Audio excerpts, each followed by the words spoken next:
CM Yogi Adityanath का statement आया है, कहा है कि हमने कभी श्रेष्ठता का डंका नहीं पीटा। पूरी धरती को हमने धर्म क्षेत्र माना है, जहां धर्म होगा वहीं विजय होगी।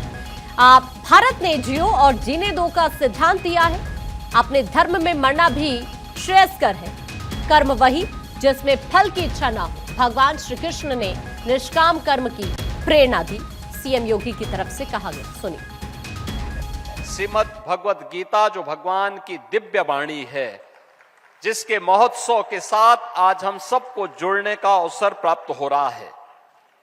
याद करिए, जब पहला श्लोक आता है, धर्म क्षेत्रे कुरुक्षेत्रे समवेता युत्सव,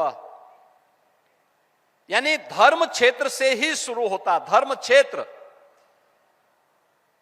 दुनिया के अंदर कहीं नहीं होता होगा जहां युद्ध का मैदान धर्म क्षेत्र के रूप में जाना जा रहा हो,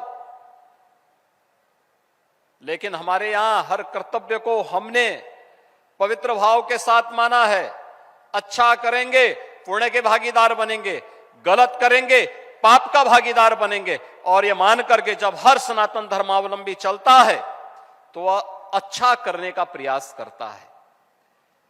भारत ने विश्व मानवता को जो संदेश दिया है प्राचीन काल से ही, उसका वह संदेश भी वही है। आप याद करिए ना, हमने कभी नहीं कहा कि मैं जो कह रहा हूं यही सब कुछ है। हमने कभी ये नहीं कहा कि हमारी उपासना विधि ही सर्वश्रेष्ठ है।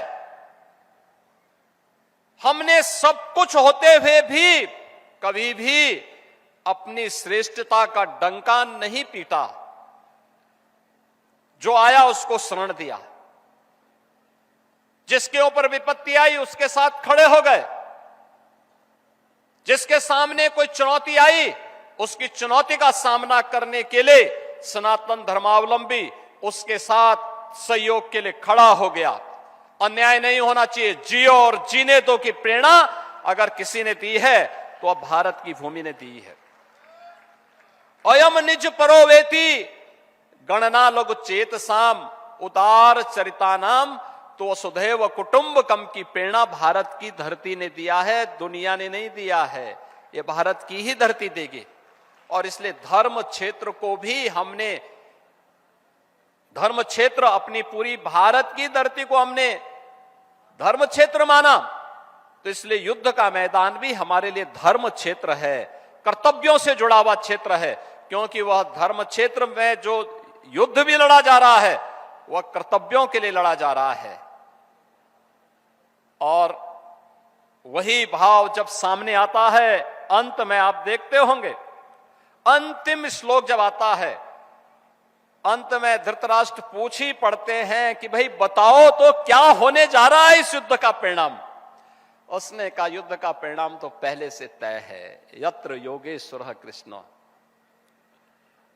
यत्र पार्थो धनुर्धर तत्र श्री विजया भूतिर द्वार नीतिर मतिर मम, यानी परिणाम तय है और जो हम मानते रहे हैं, यतो धर्मस् ततो जया है। जहां धर्म होगा, जहां कर्तव्य होगा, वहीं जय होनी है।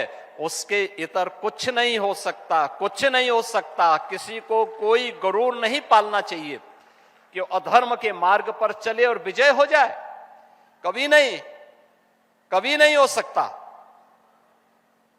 और यह भारत की सनातन धर्म की परंपरा है। यह प्रकृति का अटूट नियम है। सदैव से यही हुआ है और यही होता आ रहा है। और इसीलिए हम सबको इस बारे में ध्यान रखना होगा। इसी के लिए भगवान ने कहा, याद करना, आज के समय के लिए मैं वे दो उदाहरण आप सबके सामने जरूर रखना चाहूंगा। जो उन्होंने कहा, स्वधर्मे निधनम श्रेय पर धर्मो भयावह, यानी अपने धर्म पर चल करके, अपने कर्तव्य पर चल करके मृत्यु को वर्ण करना यह श्रेयस्कर है। लेकिन अपने स्वार्थ के लिए अपने कर्तव्य से च्युत होना यह तो महान पतन का कारण बन जाएगा। और ये कभी भी धोखे में मत करना, कभी मत करना। और इसके लिए उन्होंने क्या कहा?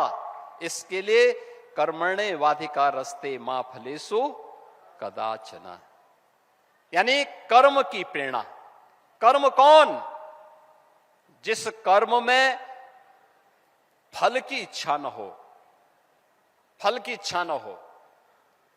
हमारी कमी क्या होती है? हम फल देखना चाहते हैं। बीज लगा नहीं कि फल की इच्छा करने लग गए। बीज सही लगा दोगे तो पेड़ फलेगा, अपने आप ही आपको फल भी दे देगा। इसलिए फल की चिंता मत करो। कर्म की प्रेरणा के साथ निष्काम कर्म योग की जो प्रेरणा भगवान श्री कृष्ण ने हम सबको दी है, कर्मण्येवाधिकारस्ते मा फलेषु कदाचन।